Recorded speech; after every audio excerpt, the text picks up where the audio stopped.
നമസ്കാരം സാർ. നമസ്കാരം. മാറ്റമില്ലാതെ മാറ്റത്തിന് മാത്രം എന്ന ഒരു പ്രത്യയശാസ്ത്ര മൂല്യമുണ്ടല്ലോ. അത് 35 വർഷക്കാലം ഇടതുപക്ഷത്തിൽ ഉണ്ടായിരുന്നതിന് ശേഷം ഇപ്പോ ഒരു പ്രത്യയശാസ്ത്രത്തിൽ തന്നെ ആശയത്തിൽ തന്നെ ഒരു മാറ്റം ഉണ്ടാക്കിയിരിക്കുകയാണ്. അപ്പൊ എന്ത് തോന്നുന്നു സാർ ഇപ്പോഴത്തെ ഒരു മാറ്റത്തെ? വളരെ സന്തോഷം തോന്നുന്നു. 10, 35 വർഷക്കാലമായിട്ട് നമ്മള് പഠനകാലം, അതിനോടനുബന്ധിച്ച് അതിനുശേഷമുള്ള നമ്മുടെ വായനയെല്ലാം നമ്മള് ഒരു പ്രത്യയശാസ്ത്രത്തിനോട് അടുത്തു. ഞാൻ മാത്രമല്ല, ഒരുപാട് ആളുകൾ, അനേകർ ആ പാതയിലൂടെ തന്നെ വന്നത്.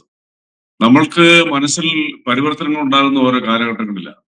നമ്മൾ കണ്ടും കേട്ടും വായിച്ചും അറിയുന്ന യാഥാർത്ഥ്യങ്ങളും അതുമായിട്ട് പൊരുത്തപ്പെടാത്ത കാര്യങ്ങളൊക്കെ ആയിട്ട് നമ്മൾ വിശകലനം ചെയ്യും. അങ്ങനെ നീണ്ട ദീർഘമായ ഒരു കാലയളവിൽ ഇതിനിടയിൽ പല വേദികളിലും നമ്മള് പിന്നെ പല സാഹചര്യങ്ങളുമായിട്ട് ബന്ധപ്പെട്ടു. കുറച്ചുനാൾ വിദേശത്ത് ജോലി ചെയ്തു, തിരിച്ചു വന്നു.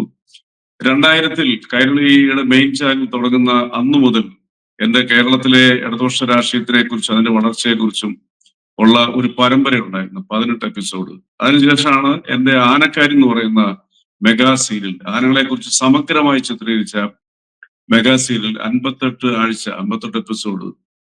ആ കാലയളവിലൊക്കെ മാധ്യമങ്ങളിൽ ഞാൻ എഴുതുമായിരുന്നു. ഒന്നോ രണ്ടോ മാധ്യമങ്ങൾ ഒഴിച്ച് കേരളത്തിലെ ദിനപത്രങ്ങളിൽ കൂടുതലും എന്റെ ലേഖനങ്ങൾ കൃത്യമായ ഇടപെടലില്ല. ഞാനങ്ങനെ എല്ലാ ആഴ്ചകളിലൊന്നും എഴുതത്തില്ല.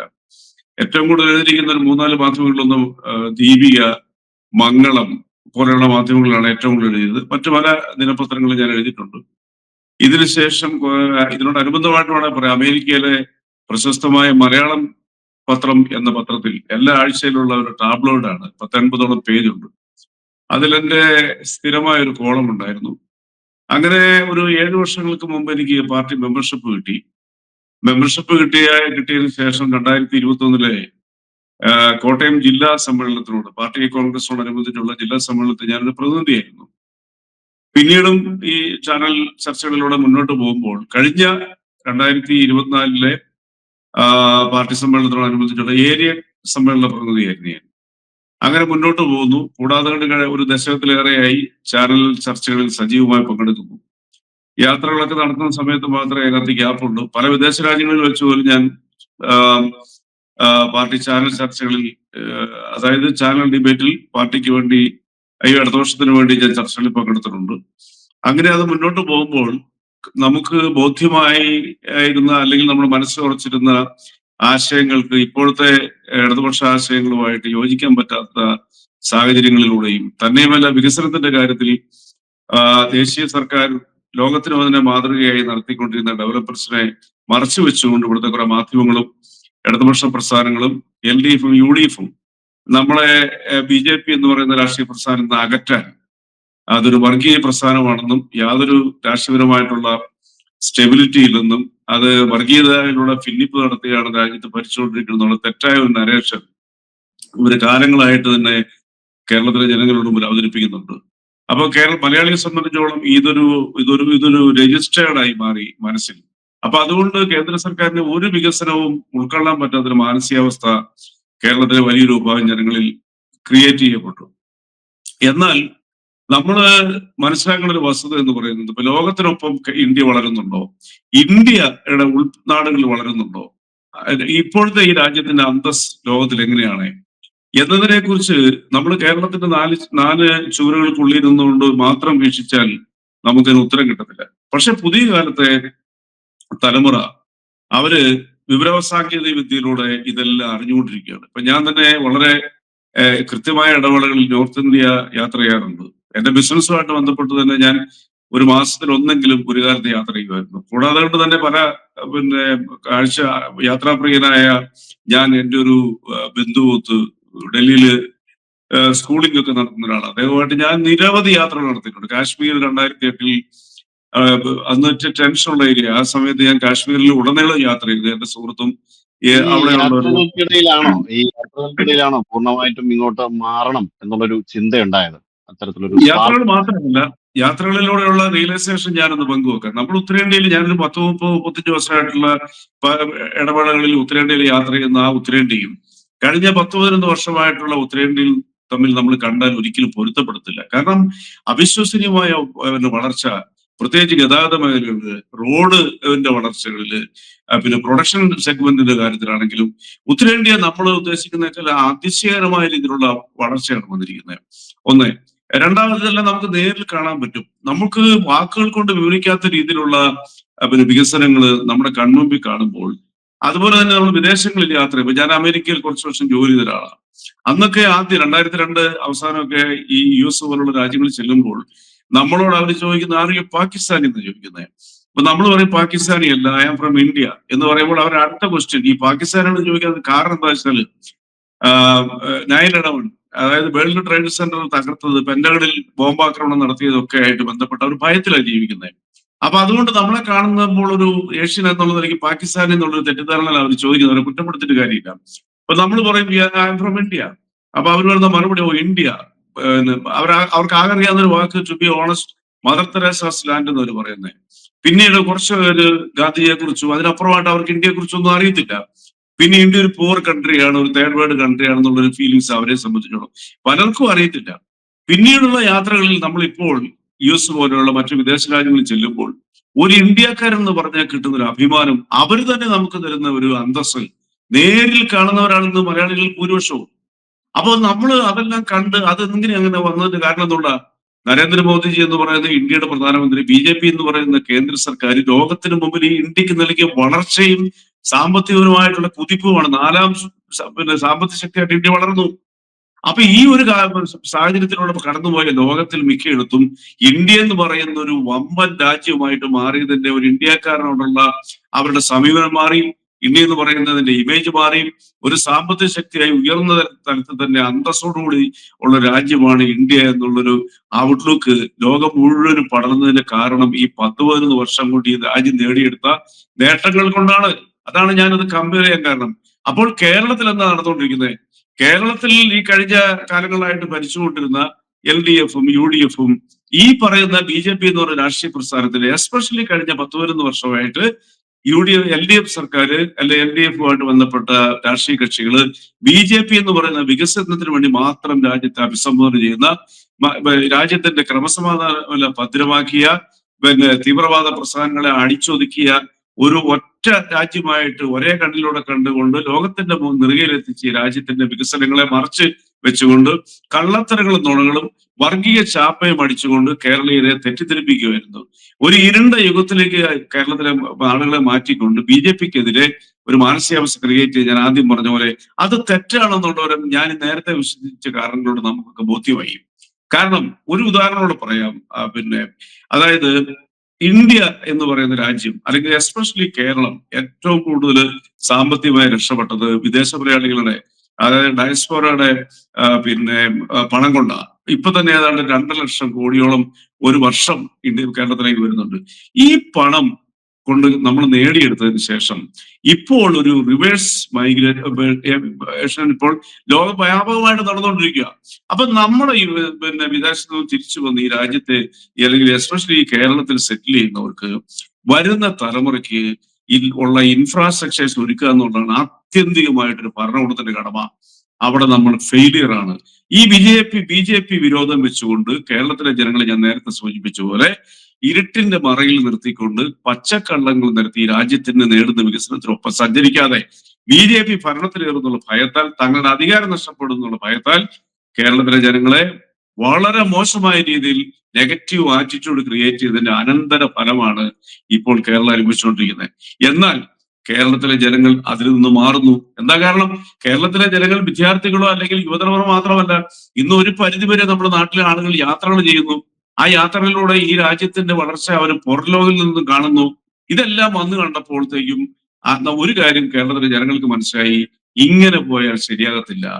BJP എന്ന് പറയുന്ന രാഷ്ട്രീയ പ്രസ്ഥാനം കേരളത്തിൽ അധികാരത്തിലെത്തണം. അത് വികസിത കേരളത്തിന് വേണ്ടി ശബ്ദമുയർത്ത് രാജീവ് ചന്ദ്രശേഖരനെ പോലെയുള്ള ഒരു സംസ്ഥാന പ്രസിഡന്റുള്ള കേരളം രാജ്യത്തിന്റെ വളർച്ചയ്ക്കൊപ്പം മുന്നോട്ട് പോകാൻ നരേന്ദ്രമോദിജി സർക്കാരിനോടൊപ്പം കൈകോർക്കാതെ ഇനി കേരളം മുന്നോട്ട് പോകാൻ പറ്റത്തില്ല എന്നുള്ള റിയലൈസേഷൻ കേരളത്തിലെ വലിയൊരു വിഭാഗം ജനങ്ങൾക്കും ഉണ്ടായി. ആ പാതയിലൂടെ എനിക്കും കുറെ നാളുകളായി ചിന്തകൾ ഉണ്ടായിരുന്നു. അങ്ങനെ കൃത്യമായ ലക്ഷ്യത്തോടു കൂടി നാളുകളുടെ കേരളത്തിന് വേണ്ടി നമ്മൾ ഓരോരുത്തരും അണിനിരക്കണം എന്നുള്ള ബോധത്തോടു കൂടിയാണ് ഞാൻ BJPയിൽ അംഗത്വം എടുത്തത്. ഇതൊന്ന് ഉൾക്കൊള്ളാൻ, അതായത് ചുറ്റുമുള്ളവർക്കും താങ്കൾക്ക് ഉൾക്കൊള്ളാൻ എത്ര സമയമെടുത്തു? തീർച്ചയായിട്ടും അങ്ങ് പറഞ്ഞത് വളരെ കൃത്യമാണ്. അതാണ് ഞാൻ പറയുന്നത്. നമ്മുടെ ഈ മറ്റ് സംസ്ഥാനങ്ങളിലെ ജനങ്ങളുടെ മൈൻഡ് സെറ്റ് പോലെയല്ല നമ്മുടെ കേരളത്തിലെ ജനങ്ങളുടെ മൈൻഡ് സെറ്റ്. ഞാൻ കുറ്റപ്പെടുത്തുന്നതല്ല. നമ്മൾ വളരെ വിദ്യാഭ്യാസമുള്ളവരാണ്, വിവേകശാലികളാണ്, ഉള്ളവരാണ്. പക്ഷെ മലയാളിയെ ഒരു കാര്യം ബോധ്യപ്പെടുത്തുക എന്ന് പറഞ്ഞാൽ അത്ര ഈസി അല്ല. മനസ്സിൽ അല്ല, ഒരു അടിഞ്ഞിരിക്കുന്ന പ്രതികരണം ഉണ്ടായല്ലോ പാർട്ടി മാറിയപ്പോ, ഒരു പ്രതികരണം. കാരണം അത്രയും സമയം ഇടതുപക്ഷത്തിൽ ഉണ്ടായിരുന്നു, ഏകദേശം 35 വർഷത്തോളം ഇടതുപക്ഷത്തിൽ ഉണ്ടായതിനു ശേഷം പാർട്ടി മാറിയപ്പോ എന്തായിരുന്നു ഒരു പ്രതികരണം? പാർട്ടി മാറുന്നതിനേക്കാൾ ഉപരിയായിട്ട് കാലഘട്ടത്തിന്റെ അനിവാര്യതയോടൊപ്പം നമ്മൾ ചേർന്ന് പുതിയ പുത്തൻ ആശയങ്ങളും പുത്തൻ വികസന കേരളത്തിന് വേണ്ടിയിട്ടുള്ള ചിന്തകളിലേക്ക് വന്നപ്പോൾ ഒരു പാർട്ടിയിൽ നിന്ന് വേറൊരു പാർട്ടിയിലേക്ക് മാറുന്നതിനേക്കാൾ ഉപരിയായിട്ട് ഒരാശയത്തിൽ നിന്ന് നമ്മൾ മറ്റൊരു ആശയത്തിലേക്ക് റിയലൈസേഷനുള്ള മാറി എന്നുള്ളതാണ് വസ്തുത എന്ന് പറയുന്നത്. ഇപ്പൊ എന്നോട് ചോദിച്ച ചോദ്യം മറുപടി പറയുകയാണെന്നുണ്ടെങ്കിൽ, എന്നെ പോലും അത്ഭുതപ്പെടുത്തിക്കൊണ്ട് ഞാൻ BJP അംഗത്വം നേടിയ അന്നത്തെ പത്രസമ്മേളനത്തിന് ശേഷം ഇന്ന് വരെ എനിക്ക് വന്നിരിക്കുന്ന ഫോൺ കോൾ, ആദ്യത്തെ 5 ദിവസം എനിക്ക് എന്റെ ഫോണിൽ റെസ്റ്റ് ഇല്ലായിരുന്നു, രാത്രിയും പകലും എന്നുള്ളത്. അതിൽ വന്നിരിക്കുന്ന മഹാഭൂരിപക്ഷം മെസ്സേജുകളും എസ്പെഷ്യലി എന്നെ ഫോണിൽ വിളിച്ച ഒരൊറ്റയാൾ പോലും എന്നോട് എടുത്ത തീരുമാനം തെറ്റാന്ന് പറഞ്ഞിട്ടില്ല. അവിശ്വസനീയമായ രീതിയിൽ ഇടതുപക്ഷത്ത് നിന്നുള്ള സഹയാത്രികരും വിദേശ രാജ്യങ്ങളിൽ നിന്നാണ് എനിക്ക് ഏറ്റവും കൂടുതൽ ഫോൺ കോൾ വന്നത്. കാരണം ഞാൻ അത്യാവശ്യം വിദേശ മലയാളികളുമായിട്ടൊക്കെ നല്ല കണക്ഷൻ ഉള്ളതാണെന്ന്, അതുകൊണ്ടായിരിക്കാം പലരും എന്നെ വിളിച്ചിട്ട് right decision in the right time എന്നാ പറഞ്ഞത്. ഞാൻ പറഞ്ഞല്ലോ, അവിശ്വസനീയമായ രീതിയിലുള്ള ആളുകളിൽ നിന്ന് പോലും ഇത് കേട്ടപ്പോൾ എനിക്കുണ്ടായ ഒരു ആത്മവിശ്വാസം എന്ന് പറയുന്നത് എന്താ അറിയോ? കേരളം മാറിക്കൊണ്ടിരിക്കുന്നു, മാറേണ്ട സാഹചര്യത്തിൽ മാറിക്കൊണ്ടിരിക്കുന്നു. അവിടാണ് ഞാനെന്ന പത്രസമ്മേളനത്തിൽ പറഞ്ഞത്, മാറ്റം എന്ന വാക്കിന് മാത്രമേ മാറ്റമില്ലാതുള്ളൂ, ബാക്കി എന്തും മാറിക്കൊണ്ടിരിക്കുന്നു പറഞ്ഞത് കാർൽ മാർക്സ് ആണ്. ആ മാറ്റമാണ് നമ്മൾ ഉൾക്കൊള്ളുന്നത്. അപ്പൊ ഓരോ എന്താ പറയാ, അന്ധകാരത്തിൽ എന്താ പറയാ, അല്ലെങ്കിൽ ഒരു ഗുഹയിലൂടെ ഇരുട്ടിലൂടെ സഞ്ചരിക്കുന്നവർ മാറ്റത്തിന്റെ പാതയിലേക്ക് വരാൻ നിർബന്ധിതരായിരിക്കുന്നു. കണ്ട കാഴ്ചകളും കേട്ട വാർത്തകളും സത്യസന്ധമായിട്ട് വിലയിരുത്തുമ്പോൾ ഒരൊറ്റ മലയാളിക്ക് പോലും ഇനി മാറി നിൽക്കാൻ പറ്റത്തില്ല.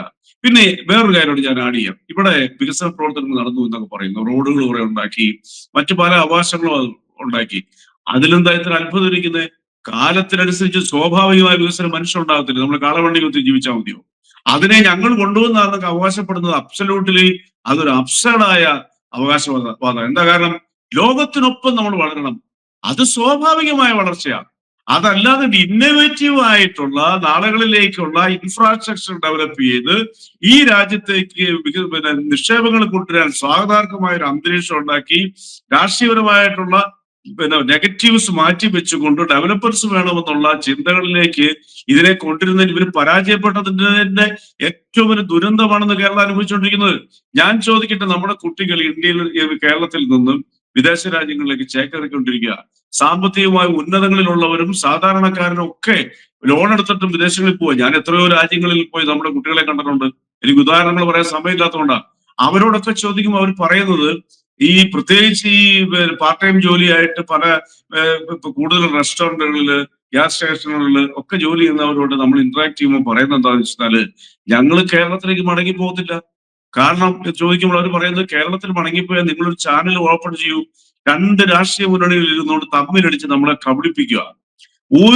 ഞങ്ങൾക്ക് അവിടെ വന്ന് സെറ്റിൽ ചെയ്യാനായിട്ടോ, ഞങ്ങൾക്ക് അവിടെ നിന്ന് ബിസിനസ് കാര്യങ്ങൾ തുടങ്ങാനായിട്ടോ, ഒരു തൊഴിൽ നേടിയെടുക്കാനായിട്ടോ ഒരു അവസരമില്ല. അവര് നമ്മളെ കബളിപ്പിക്കുക. അതുകൊണ്ട് ഇവിടുത്തെ പാർട്ട് ടൈം ജോലി എത്ര കഠിനമാണെങ്കിലും സന്തോഷത്തോടെ ഞങ്ങൾ ചെയ്യുന്നു, കാരണം ഇവിടെ തൊഴിലിൽ ഡിസ്ക്രിമിനേഷൻ ഇല്ല. ഇങ്ങനെ എത്രയോ കുട്ടികളിൽ നിന്ന് ഞാൻ കേട്ടിട്ടുള്ളത്. എനിക്ക് ഉദാഹരണം ഒത്തു പറയാൻ പറ്റും. ഞാൻ തന്നെ US ജോലി ചെയ്ത ഒരു വലിയ സ്ഥാപനത്തിൽ, ആ സ്ഥാപനത്തിന്റെ ഓണറൊന്നും ഇല്ലായിരുന്നു, ഞാനത് കണ്ടക്ട് ചെയ്യുമായിരുന്നു. എന്നിൽ വിശ്വാസമുള്ളതുകൊണ്ട്, മലയാളികളാണ് അത് നടത്തുന്നത്, അതിന്റെ ഓണേഴ്സ്. അവിടെ തന്നെ കേരളത്തിലെ സ്റ്റുഡൻസ് വന്ന് എത്ര പേര് എന്റെ സ്ഥാപനത്തിൽ ജോലി ചെയ്തിട്ടുണ്ട്. അപ്പൊ നമ്മളിത് മനസ്സിലാക്കേണ്ടത്, ഇവരുടെ ഈ ബ്രെയിൻ, ഇവരുടെ സ്കിൽ കേരളത്തിൽ ഉപയോഗിക്കത്തക്ക ഒരു സാഹചര്യം ഇവിടുത്തെ ഭരണകൂടം ഒരുക്കിയില്ല എന്നുള്ളതാണ് കാലങ്ങളായിട്ട് ഈ കേരളത്തിനോട് ഇവർ ചെയ്ത ചതി. കുറച്ച് റോഡുകൾ ഉണ്ടാക്കിയത് കൊണ്ടോ, അല്ലെങ്കിൽ മറ്റെന്തെങ്കിലും എന്താ പറയുക, ഇലക്ട്രിസിറ്റി പവർ കിട്ടില്ല എന്ന് അവകാശപ്പെട്ടുകൊണ്ടോ ഒന്നുമല്ല. അതൊന്നുമല്ല വികസനം. ഇലക്ട്രിസിറ്റിയിൽ പവർ കട്ടില്ല 10 വർഷം എന്നൊക്കെ ഇടതുപക്ഷത്തിനകത്ത് സർക്കാർ പറയുന്നുണ്ട്. പവർ കട്ടില്ലാത്ത ഒരു ദിവസം നിങ്ങൾക്ക് പറയാൻ പറ്റുമോ? എപ്പോ കറണ്ട് പോകും, എപ്പോ വരും എന്ന് ആർക്കും പറയാൻ പറ്റത്തില്ല. അതാണ് നമ്മൾ മനസ്സിലാക്കേണ്ടത്. വിദേശങ്ങളിൽ പോകൂ, ഒരു സെക്കൻഡ് കറണ്ട് പോയി നിങ്ങളുടെ ഒരു ഉപകരണം നശിച്ചു കഴിഞ്ഞാൽ നിങ്ങൾക്ക് കംപ്ലൈന്റ് ചെയ്യാം, നിങ്ങൾക്ക് നഷ്ടപരിഹാരം കിട്ടും. അതായത് മനുഷ്യന് അവകാശമുള്ള ഇൻഫ്രാസ്ട്രക്ചേഴ്സ്, അവന് ആവശ്യമുള്ള കാര്യങ്ങൾ കൊടുക്കാനായിട്ട് ഭരണകൂടം ജനാധിപത്യത്തിൽ ബാധ്യസ്ഥരാണ്. അത് കൊടുക്കുമ്പോൾ ഞങ്ങൾ തന്നു എന്ന് പറഞ്ഞ് അവകാശപ്പെടുന്നത് ശരിക്കും മനുഷ്യനെ കളിയാക്കുന്നല്ലേ, അല്ലേ? അത് സ്വാഭാവികം. പിന്നെ അതിനല്ലേ അവരെ ഭരിക്കാൻ ഏൽപ്പിച്ചിരിക്കുന്നത്. അപ്പം ഒരു കാര്യം നമുക്ക് മനസ്സിലാക്കാം, കാലത്തിനനുസരിച്ച് മുന്നോട്ട് പോകുന്ന, കഠിനാധ്വാനം ചെയ്ത് ഒരു സ്വാർത്ഥതയില്ലാതെ ഈ രാജ്യത്തെ മുന്നോട്ട് നയിക്കുന്ന ഒരു പ്രധാനമന്ത്രി, രാജ്യത്തിന്റെ ഉള്ളിൽ കയറി ഒരുത്തിനും ഒന്നും ചെയ്യാൻ പറ്റാത്ത സാഹചര്യം ഉണ്ടാക്കി ആരെങ്കിലും എവിടെയെങ്കിലും എന്തെങ്കിലും ചെയ്തിട്ടുണ്ടെങ്കിൽ തക്കതായ മറുപടി കൊടുത്ത് ഈ രാജ്യത്തിന്റെ സുരക്ഷിതത്വം 100% ഉയർത്തിപ്പിടിക്കുന്നതിൽ വിജയിച്ച ഒരു ആഭ്യന്തരമന്ത്രി, അങ്ങനെ സകല മേഖലകളിലെ എക്സ്പേർട്ട് ആയിട്ടുള്ള നമ്മുടെ മന്ത്രിമാർ ഇന്ത്യക്ക്, അവര് നമ്മുടെ ഇന്ത്യക്ക് ഉണ്ടാക്കിയ വളർച്ച, അതിന്റെ ഒരു പങ്കെങ്കിലും കേരളത്തിൽ കിട്ടണമെങ്കിൽ ഭാരതീയ ജനതാ പാർട്ടിയുടെ ഒരു ഭരണകൂടം കേരളത്തിൽ വരണം എന്നുള്ള ഒരു ചിന്ത കേരളത്തിൽ ആളിപ്പടർന്നുകൊണ്ടിരിക്കുന്നു. ഇപ്പോൾ എന്താ പറയാ, ന്യൂനപക്ഷ വർഗീയതയും ഭൂരിപക്ഷ വർഗീയതയും പറഞ്ഞ് കേരളത്തിൽ പുരോഗമന ആശയക്കാരെന്നും പറഞ്ഞവർ നടത്തുന്ന വർഗീയ വിദ്വേഷ പ്രചരണങ്ങളുടെ മുമ്പിൽ വികസനം മാത്രം പറയുന്ന, വികസിത കേരളം മാത്രം തീർച്ചയായിട്ടും പറയുന്ന ഇപ്പോ നാളെ കേരളത്തിലിപ്പോ SDPയോടോ ജമാഅത്തെ ഇസ്ലാമിയോടോ കോംപ്രമൈസ് ചെയ്തുകൊണ്ട് ഇടതുപക്ഷമാകട്ടെ UDF ആയിക്കോട്ടെ പോകുന്ന സമയത്ത് കേരളത്തിലെ ക്രിസ്ത്യൻകൾ ഒരു അരക്ഷിതാവസ്ഥ നേരിടുന്നുണ്ടോ ഇത്തരം ഒരു കാരണം പോകുന്നത് വർഗീയതയല്ല, മറിച്ച് അതിനപ്പുറം ഒരു ഭീകരമായ തീവ്രവാദ ആശയങ്ങളുടെ കൂടി മറവെട്ടിക്കൊണ്ടാണ്. ഈ ഒരു ഘട്ടത്തിൽ കേരളത്തിലെ ക്രിസ്ത്യാനികൾ ഒരു അരക്ഷിതാവസ്ഥ നേരിടുന്നില്ലേ? കേരളത്തിലെ ക്രിസ്ത്യൻ കമ്മ്യൂണിറ്റി, ഞാനൊരു ജാതീയ മതത്തിനെ കോട്ട് ചെയ്യുന്നതല്ല, ഞാൻ ഒരു 100% മതേതരമായി ചിന്തിക്കുന്ന വ്യക്തിയാണ്. പക്ഷെ മറുവശത്ത് രാഷ്ട്രത്തിലെ ജനാധിപത്യത്തെ വിശ്വസിക്കാത്ത, മതരാഷ്ട്രം വേണമെന്ന് പരസ്യമായി പ്രഖ്യാപിച്ച മൗദൂദി ഉൾപ്പെടെയുള്ളവരുടെ ആശയങ്ങൾക്കൊപ്പം ചേരുന്ന ഇടതുപക്ഷവും വലതുപക്ഷവും, അതിനെ 40-45 വർഷക്കാലം അതിനോടൊപ്പം സഞ്ചരിച്ച ഇടതുപക്ഷവും ഇപ്പോൾ നടത്തുന്ന ഈ വർഗീയ പ്രവണതയും ഈ വർഗീയവാദികൾക്ക് പിന്തുണ കൊടുക്കുന്നതിലും അസഹിഷ്ണുരായ മതേതര ചിന്താധികാരായ, നിന്നെ പോലെ നിന്റെ അയൽക്കാരനെ സ്നേഹിക്കണമെന്ന് ലോകത്ത് നൽകിയ ഏറ്റവും വലിയ വചനം, ഐക്യരാഷ്ട്രസഭ അംഗീകരിച്ചിരിക്കുന്ന ഏറ്റവും നല്ല സന്ദേശം അതാണ്. അത് ഉൾക്കൊണ്ടുകൊണ്ട് ഇതിലൊക്കെ അപ്പുറത്തേക്ക് കേരളത്തിന്റെ വികസനത്തിനും കേരളത്തിന്റെ മതേതരത്തിനും BJPയോടൊപ്പം ചേരുക എന്ന മാനസികാവസ്ഥയിൽ കേരളത്തെ ക്രിസ്ത്യൻ കമ്മ്യൂണിറ്റി ഒരു 70% മാറിയിരിക്കുന്നുള്ളത് എനിക്ക് വളരെ വ്യക്തമായിട്ടറിയാം. കാരണം ഞാൻ ആ സമൂഹത്തിനൊപ്പം ജീവിക്കുന്ന ഒരു വ്യക്തിയാണ്.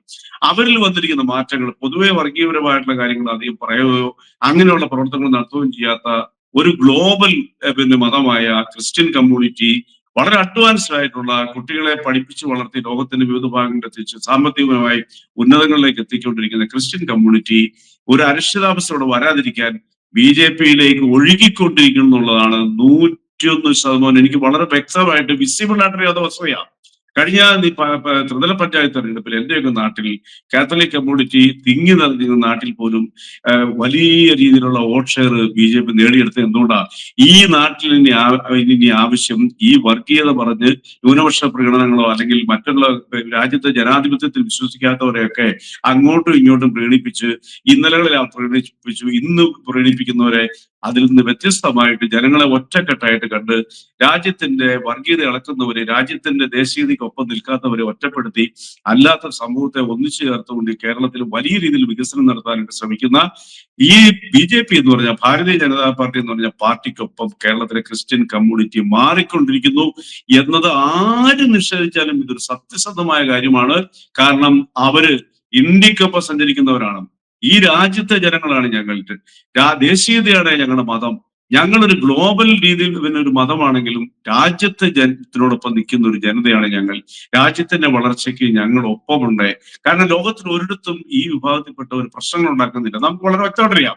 ഇനി രണ്ടാമത്തെ കാര്യം, ഈ ക്രിസ്ത്യൻ സമൂഹത്തിനെ കുറിച്ച് ഞാൻ ഒന്നുകൂടെ പറയാം. കഴിഞ്ഞ 2 തെരഞ്ഞെടുപ്പുകളിൽ ക്രിസ്ത്യൻ കമ്മ്യൂണിറ്റിയിൽ നിന്നും ഒരു പരിധി വരെയുള്ള ഒരു സപ്പോർട്ട്, പിന്തുണ ഇടതുപക്ഷത്തിന് കിട്ടി.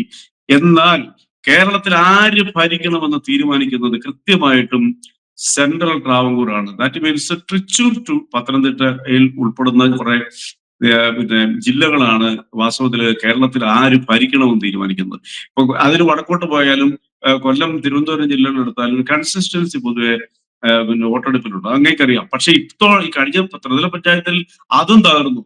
അപ്പോൾ ഈ പറയുന്ന തൃശ്ശൂർ, പത്തനംതിട്ട വരെയുള്ള ജില്ലകളിലെ ജനങ്ങൾ ഇപ്പൊ ക്രിസ്ത്യൻ കമ്മ്യൂണിറ്റി ഏറ്റവും കൂടുതൽ ജീവിക്കുന്ന ജില്ലകളാണ് ഇപ്പൊ തൃശ്ശൂർ, എറണാകുളം, ഇടുക്കി, ആലപ്പുഴ, പത്തനംതിട്ട ജില്ലകൾ, കോട്ടയം ജില്ലകൾ.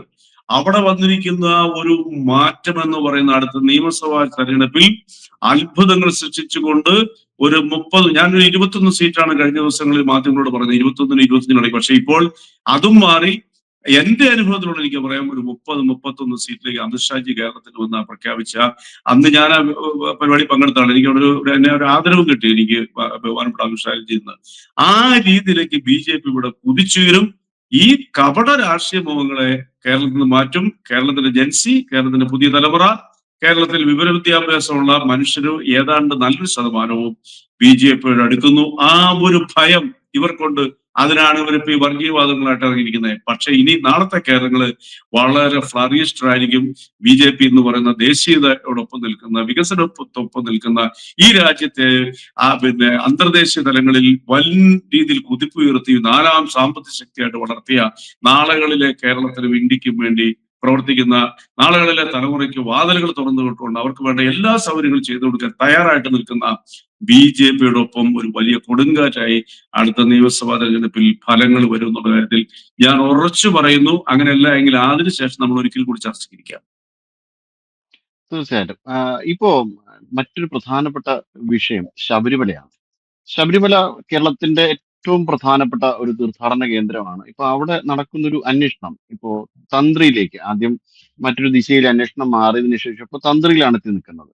ഇത് ഒരു ശരിയായ രീതിയിലുള്ള അന്വേഷണമാണോ, അതോ തെരഞ്ഞെടുപ്പിനെ ലാക്കാക്കിക്കൊണ്ട്, ഇപ്പൊ 2017 അന്വേഷണം തിരിച്ചു പോയിരിക്കുന്നു, തെരഞ്ഞെടുപ്പിനെ ലാക്കാക്കിക്കൊണ്ടിട്ടുള്ള ഒരു ഒരു വേറൊരു നീക്കമാണോ? എന്താണ് താങ്കൾക്ക് തോന്നുന്നത്?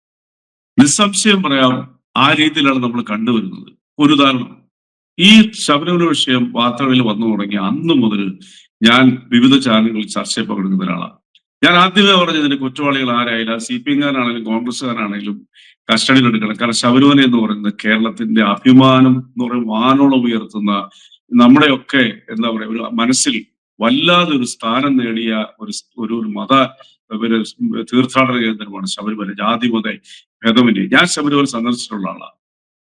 ഒരു 10-25 വർഷങ്ങൾക്ക് മുമ്പ് കവി D വീരേന്ദ്രൻ, തിരക്കഥാകൃത്തും നടനുമായിരുന്ന P ബാലേന്ദ്രൻ സാറിനോടൊക്കെ ഒപ്പം ഞങ്ങളൊരു ഗ്യാങ് യാത്ര ചെയ്തിട്ടുള്ള, ശബരിമലയെ പോലെയുള്ള ലോകപ്രശസ്തമായിട്ടുള്ള കേരളത്തിന്റെ മതേതര മുഖം കൃത്യമായി ലോകത്തിന് അവതരിപ്പിക്കുന്ന, നാനാ രാജ്യങ്ങളിൽ നിന്നും വന്ന് തീർത്ഥാടകർ കയറിയിറങ്ങി പോകുന്ന, ഒരു സ്വാമിമാർ എന്നുള്ള ഒറ്റ പേരിൽ വരുന്ന ആ ക്ഷേത്ര സമുച്ചയത്തിൽ അതിന്റെ വാതിൽപ്പടി സഹിതം മേൽക്കൂരി ഒഴിച്ച് കട്ടെടുത്തുകൊണ്ട് പോയ കൊടുങ്കള്ളന്മാരെ, കൊള്ളക്കാരെ ജയിലിൽ അടയ്ക്കണം എന്നുള്ള വാദിച്ച ഒരാളാണ് ഞാൻ അതിന്റെ രാഷ്ട്രീയം പോലും നോക്കിയില്ല. അത് എന്റെ ചർച്ചകളുണ്ട്, എവർക്കും അറിയാം. ഇപ്പോൾ ഇതിൽ നിന്ന് ഇപ്പൊ ഒരു കാര്യം വ്യക്തമായി, ഈ കൊള്ളയ്ക്ക് കോൺഗ്രസും ഈ CPM എന്ന് പറയുന്ന ഭരണകൂടത്തിന്റെ അനുഗ്രഹാശിസോടുകൂടി അന്നത്തെ കാലങ്ങളായിട്ടുള്ള ദേവസ്വം ബോർഡും അതിന്റെ അധികാരികളും തുല്യമായി പങ്കുചേർന്നിട്ടുണ്ടെന്നുള്ളത് വളരെ വ്യക്തമാണ്. കുറെ ചർച്ചകളിൽ തീവട്ടി കൊള്ളക്കാരെ അറസ്റ്റ് ചെയ്യണമെന്നും പറഞ്ഞുകൊണ്ട് ചർച്ചകളിൽ പങ്കെടുത്ത അജയ് ദറൽ എന്ന് പറയുന്ന കോൺഗ്രസിന്റെ പ്രയാർ ഗോപാലകൃഷ്ണനോടൊപ്പം ഉണ്ടായിരുന്ന ബോർഡ് മെമ്പർ ഇപ്പോൾ സംശയത്തിൽ നടുവിലാണ്. തന്ത്രിയെ കുടുക്കിക്കൊണ്ട്, തന്ത്രിയെ ഇപ്പൊ പുറത്തു വന്നിരിക്കുന്നത് വാജിബാദന ഹൈക്കോടതിയുടെ അനുവാദത്തോടെ കൊടുത്തു എന്ന് പറയുമ്പോൾ ആ മനുഷ്യൻ എങ്ങനെ മോഷ്ടാവുന്നത്? അപ്പൊ ഇതിലൂടെ അങ്ങനോട് ചോദിച്ച് വളരെ കൃത്യമായ കാര്യം, ഞാൻ പോലും തന്ത്രിക്കെതിരെ സംസാരിച്ചിട്ടുള്ള ആളാണ്. പക്ഷെ ഈ വാർത്ത വന്നപ്പോൾ എനിക്കും ബോധ്യമായി, ഇത് രാഷ്ട്രീയം തെരഞ്ഞെടുപ്പ് കണ്ടുകൊണ്ട് അത് തന്ത്രപരമായി ഇതിലേക്ക് മാറ്റി എന്നതാണ് നമുക്ക് ബോധ്യമായ കാര്യങ്ങൾ. ഇപ്പൊ ഒരു സവിശേഷമായ ഒരു സാഹചര്യം ഉണ്ടായിരിക്കും. ഇന്നലകളിലൊക്കെ നമ്മൾ കണ്ടതാണ്, ഒരു നായർ ഈഴവ ഐക്യം എന്നതിനുപരി നേരത്തെ നായാടി മുതൽ നമ്പൂതിരി വരെ എന്ന് പറഞ്ഞെടുത്തു നിന്ന് ഇപ്പോൾ നായാടി മുതൽ നസ്രാണി വരെ എന്ന ഒരു രീതിയിലേക്ക് അതിന്റെ ഒരു കണ്ടന്റ് മാറുകയാണ്. ആ ഒരു നീക്കം സത്യത്തിൽ ആ, കേരളത്തിലെ ഏറ്റവും ഒരു വലിയ സംഖ്യ മനുഷ്യരുടെ വളരെയധികം സ്വാധീനിക്കുന്ന ഒരു കാര്യമാണ്. ഇത് ആർക്കായിരിക്കും ഇതിന്റെ ഏറ്റവും വലിയ ഒരു പ്രയോജനം ഉണ്ടാകുന്നത്? ഇപ്പോഴത്തെ ഒരു സമകാലിക അവസ്ഥയിൽ എന്തായിരിക്കും ഇതിൽ വരുന്ന പല വിധത്തിലുള്ള മാറ്റങ്ങൾ താങ്കൾ പ്രതീക്ഷിക്കുന്നത്? ഇനി അതൊന്നും റിസൾട്ട് ഓറിയന്റഡ് ആവുമെന്ന് എനിക്ക് തോന്നുന്നില്ല. അതിൽ നിന്നൊക്കെ വളരെ മാറി ചിന്തിക്കുന്ന ഒരു കേരളത്തിൽ ജീവിക്കുന്നത്. ആ ജനത്തിന് ഈ പറയുന്ന ഒരു നായർ മുതൽ നായാടി വരെ, അല്ലെങ്കിൽ ഓരോ സമുദായത്തിന്റെ പേര് പറഞ്ഞ് ഞങ്ങൾ ഒന്നിക്കുന്നു, ഇവർ ഒന്നിച്ചോട്ടെ, അതിനിപ്പോ അവർക്ക് അവകാശമുണ്ട്. അവരുടെ സമുദായ നേതാക്കൾ നമ്മൾ അവരെയൊക്കെ റെസ്പെക്ട് ചെയ്യുന്നവരാ. അവർക്കും പ്രസക്തി കേരളത്തിലുണ്ട്. പക്ഷെ ഇതല്ല ഇപ്പൊ കേരളം അഡ്രസ് ചെയ്യേണ്ടത്.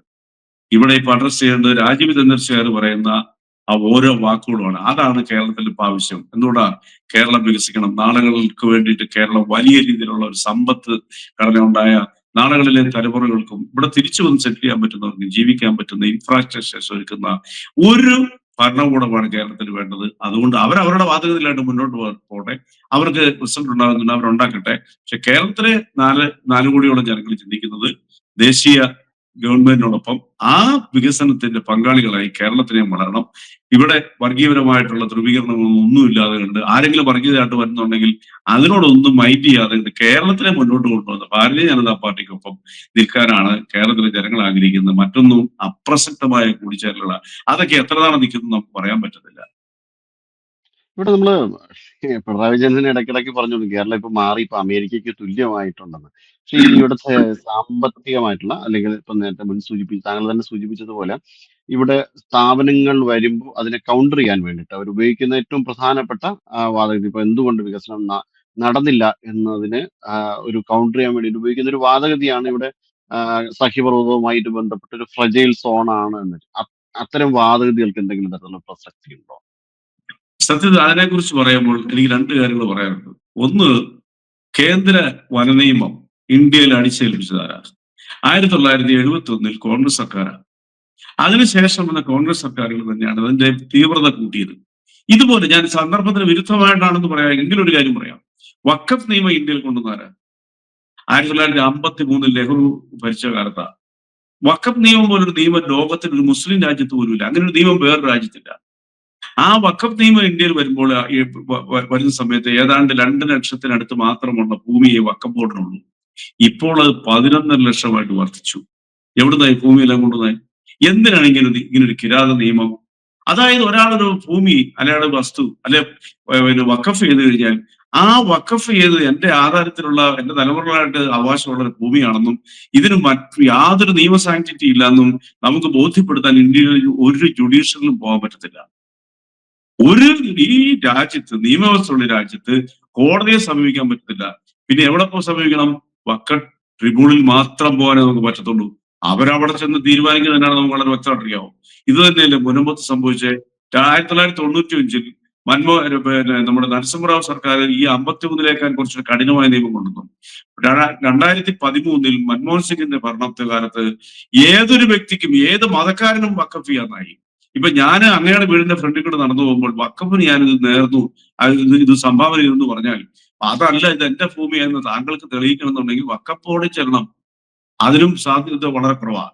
ആ കിരാത നിയമം ഇതൊരു കിരാത നിയമമാണെന്ന് ഒരു ഡിബേറ്റിൽ ഞാൻ പറഞ്ഞപ്പോൾ 3-4 ചർച്ചകൾക്ക് ശേഷം മുസ്ലിം ലീഗിന്റെ സമന്നതനായ എന്റെ സുഹൃത്ത് തന്നെ അദ്ദേഹം പറഞ്ഞു, ഞാൻ പറഞ്ഞു എടുത്തു കളിച്ചു കൊടുത്ത് ഇത് CPM നയമാണെന്ന് ചോദിച്ചു. നമ്മൾ CPM നയം വേറെ, ഇത് റെജിഡുക്കോസിന്റെ അഭിപ്രായമാണ്, ഞാൻ അതിൽ നിന്ന് മാറത്തില്ല എന്ന് പറഞ്ഞു. ആ പാവപ്പെട്ട മുനമ്പത്തെ 350 കുടുംബങ്ങളെ വഴിയാധാരമാക്കി അവര് നികുതി അടച്ച് അവര് ആഹാരത്തോടുകൂടി ജീവിക്കുന്ന തങ്ങളുടെ സ്വന്തം സ്വത്തിൽ നിന്നും ഒരു നിമിഷം ഇറങ്ങിപ്പോണം എന്നൊക്കെ പറഞ്ഞാൽ ലോകത്ത് ഏതെങ്കിലും രാജ്യത്തിൽ ഇതുപോലെ ഒരു അനുഭവം ഉണ്ടാവും? അതിനെതിരെ നിങ്ങൾക്ക് കോടതിയിൽ പോകാം, ജുഡീഷ്യറിയെ ആശ്രയിക്കുക എന്നുള്ള നിയമം കൊണ്ടുവന്ന കേന്ദ്ര സർക്കാരിനെ ഞാൻ അന്ന് തന്നെ പിന്തുണച്ചിരുന്നു. അതാണ് നമ്മൾ മനസ്സിലാക്കേണ്ടത്. അതിന്റെ മറ്റിപ്പോ ചുറ്റുപുറത്തേക്ക് പിന്നെ നമ്മുടെ റിസോർട്ട് മാഫിയ സുന്ദരമായ മുനമ്പത്തെ കുറെ സ്ഥലം കൈയെടുക്കാൻ വേണ്ടിയിട്ട് ഈ പറയുന്ന വഖഫ് സംരക്ഷണ സമിതിയിലൂടെ ഇത് കളിച്ച കളിയാണെന്നുള്ളത് വളരെ വ്യക്തമാണ്. അത് ഗൾഫ് ബേസ്ഡ് ആയിട്ടുള്ള വലിയ ഒരു ഗ്രൂപ്പായിരുന്നു. അതിന് കാവൽ നിന്ന് മുഴുവൻ 140 MLA-മാരും ആ വഖഫ് ഭേദഗതി നിയമത്തിന് എതിരെ പിന്നെ വഖഫിന് വേണ്ടി അനുകൂലമായി നിയമസഭയിൽ കൈ ഉയർത്തിയോടുകൂടി കേരളത്തിലെ പൗരാവകാശത്തിനെതിരെയുള്ള ഒരു വെല്ലുവിളിയായിരുന്നു അവർ നിയമസഭ നടത്തിയത്. അന്നും അത് ഞാൻ ആ ചർച്ചകളിൽ പറഞ്ഞിരുന്നു. അതിനെതിരെ ജനാധിപത്യ രാജ്യത്തെ നിയമസമിതിക്ക് വേണ്ടിയിട്ട് നിലകൊള്ളുന്ന ഒരു നിയമം കൊണ്ടുവന്ന BJP സർക്കാർ അല്ലായിരുന്നുവെങ്കിൽ, ഇവിടെ ഇല്ലായിരുന്നുവെങ്കിൽ, മുനമ്പം മാത്രമല്ല താളിപ്പുറം പറഞ്ഞ മുനിസിപ്പാലിറ്റി മൊത്തം അവർ അവകാശപ്പെട്ടു. ഇന്ത്യയുടെ പാർലമെന്റ് വഖഫ് ബോർഡിന്റെയാണെന്ന് പറഞ്ഞു. താജ്മഹൽ വഖഫ് ബോർഡിനെ എന്ന് പറഞ്ഞു. തമിഴ്നാട്ടിലാണ് 6ഓളം ക്ഷേത്രങ്ങള് 10ഉം 16ഉം നൂറ്റാണ്ടുകൾക്ക് മുമ്പുള്ള ക്ഷേത്രങ്ങളുടെ സ്വത്തുക്കൾ വരെ അവർ പിടിച്ചെടുത്തു. നിങ്ങളൊന്ന് ആലോചിച്ച് നോക്കി, ഇത് ഏത് രാജ്യം? അത് നിയമസഭയിലുള്ള രാജ്യത്താണെന്ന്. അപ്പൊ അതിനെതിരെ ലോക്സഭയിലൊരു രാജ്യസഭയിലൊരു നിയമം പാസാക്കിയ ഈ BJP ഗവൺമെന്റിനോട് കേരളത്തിലെ ജനങ്ങൾ, ഇന്ത്യയിലെ ജനങ്ങൾ കടപ്പെട്ടിരിക്കുന്നു. ഇനി ആ ആംഗിൾ നോക്കിയാൽ പോലും അതിനൊക്കെ അനുകൂലമായിട്ടാണ് നമ്മുടെ ചിന്തകളൊക്കെ ഇങ്ങനെ ഇങ്ങനെ വികസിച്ചു വന്നത്. ഇത് ഇപ്പൊ അങ്ങയുടെ ഈ യൂട്യൂബ് ചാനലിലൂടെ ഇത് കേൾക്കുന്ന മലയാളിക്ക് ബോധ്യമാകും. എന്താ, തങ്ങൾ അപകടത്തിലാണോ? ഇപ്പം നമുക്ക് പല സ്ഥലത്തും ആ കാലഘട്ടത്തിൽ ഉറങ്ങാൻ പറ്റത്തില്ല. നാളെ രാവിലെ എന്റെ വീടും എന്റെ സ്ഥലവും വക്കപ്പോട് ഇന്ന് ആരെങ്കിലും കൊടുത്തു എന്നും പറഞ്ഞുകൊണ്ട് പരാതി കൊടുത്താൽ നമ്മൾ ഇറങ്ങി കൊടുക്കണം. കോഴിക്കോട് പോയി നമ്മൾ വാദിക്കേണ്ടവർ വാദിച്ചിട്ടുണ്ടെങ്കിൽ നമുക്ക് അനുകൂലമായ സാഹചര്യങ്ങൾ ഉണ്ടാവുമോ? അവർ തന്നെയാണ് എത്രയോ ട്രിബ്യൂണൽ തന്നെയായിരിക്കും അതിന്റെ വിധി പറയുന്നത്. അല്ല, ഞാൻ വഖഫ് പറഞ്ഞത് ട്രിബ്യൂണൽ തന്നെ. കേട്ടില്ല, പറഞ്ഞോളൂ. ഇതിപ്പം വഖഫിനെതിരെ നമുക്ക് കേസ് കൊടുക്കണമെങ്കിൽ വഖഫിന്റെ ട്രിബ്യൂണലിന് മുന്നേ ആയിരിക്കും നമ്മൾ പറയേണ്ടത്. കോടതി പോകാൻ പറ്റില്ല. There is no other option. ഇന്ത്യയിൽ അതെ. ഈ നിയമം കഴിഞ്ഞ മാസങ്ങൾക്ക് മുമ്പ് വരുന്നതിന് മുമ്പ് നമുക്കൊരു കോടതിയെ സമീപിക്കാൻ പറ്റത്തില്ല. അതാണ് ആ നിയമത്തിൽ എഴുതി വെച്ചിരിക്കുന്നത്. ഏക ആശ്രയം വഖഫ് ട്രിബ്യൂണലിൽ മാത്രമാണ്. എത്രയോ കുടുംബങ്ങൾ വഴിയാധാരമായിരിക്കുന്നു. എന്നിട്ട് ഇവർ കണ്ടത് ഈ മുനമ്പത്തെ ഭൂമിക്ക് പകരമായി കുടിയിറക്കപ്പെടുന്നവർക്ക് കണ്ടെത്തിയ ഭൂമിയുടെ അറിയോ? കാസർഗോഡ് ജില്ലയിലെ വിദൂരമായ ഒരു മലയുടെ മുകളിൽ. ഇതൊക്കെ അംഗീകരിക്കാൻ പറ്റുമോ? ഒന്ന് ആലോചിച്ച് നോക്കിയേ.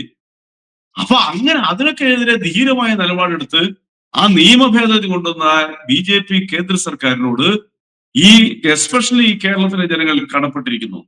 നിങ്ങളുടെയും എന്റെയും ഭൂമി ഉറങ്ങി എഴുന്നേൽക്കുമ്പോൾ വക്കപ്പോടിൻ്റെതാണെന്ന് പറഞ്ഞാൽ തെളിയിക്കേണ്ടത് നിങ്ങളുടെ ബാധ്യതയാ.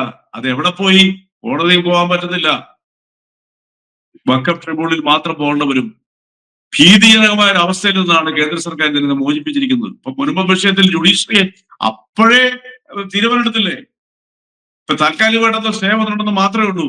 ഇനി ഏതെങ്കിലും ഒരു മനുഷ്യന്, ഏതെങ്കിലും ഒരു സംഘടനയ്ക്ക്, അല്ലെ ഏതെങ്കിലും ഒരു ഒരു ഒരു ഒരു ഒരു ഒരു ഒരു എന്താ പറയാ കച്ചവട ലോബിക്ക് മുനമ്പത്തെ ഒരു മനുഷ്യനെ പുറത്തിറക്കാൻ പറ്റുമോ? പറ്റത്തില്ല. എന്തുകൊണ്ട് അവിടെ ജയിച്ചത്? BJP സ്ഥാനാർത്ഥി അവിടെ ജയിച്ചത് മുനമ്പത്ത്.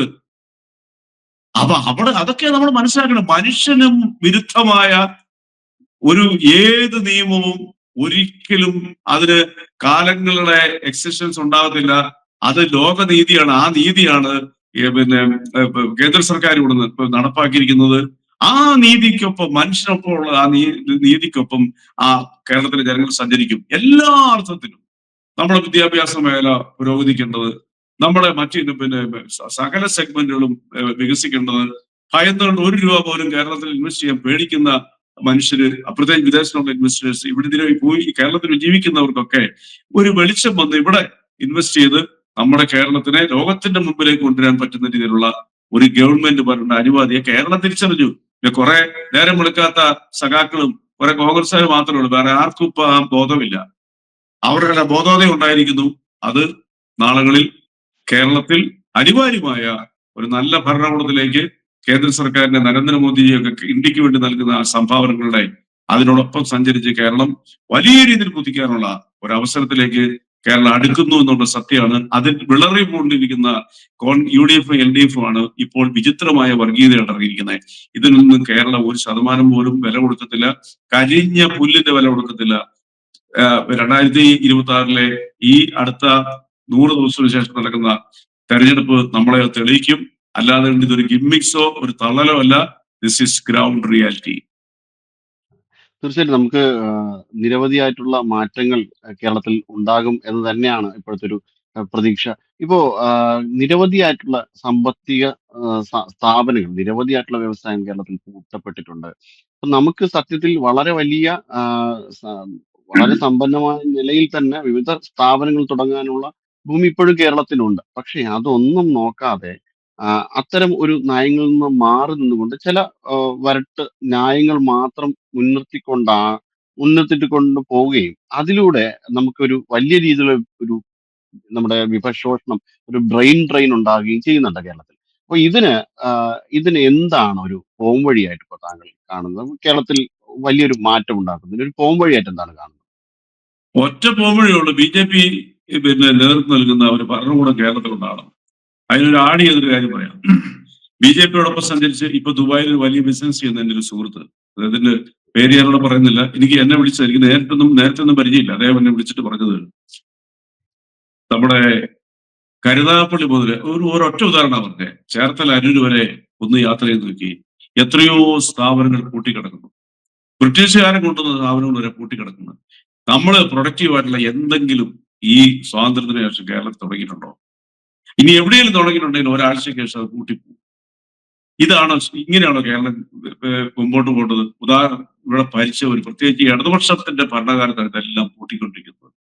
ഈ സമരങ്ങളും അനാവശ്യമായ രീതിയിലുള്ള ഇത്തരം ശാസനങ്ങളും കണ്ടു മടുത്ത കേരളം ഇനി ഒരു പ്രൊഡക്റ്റീവ് സെഗ്മെന്റിൽ കുതിപ്പ് നടത്തുന്ന ഒരു സംസ്ഥാനമായിട്ട് വരണം.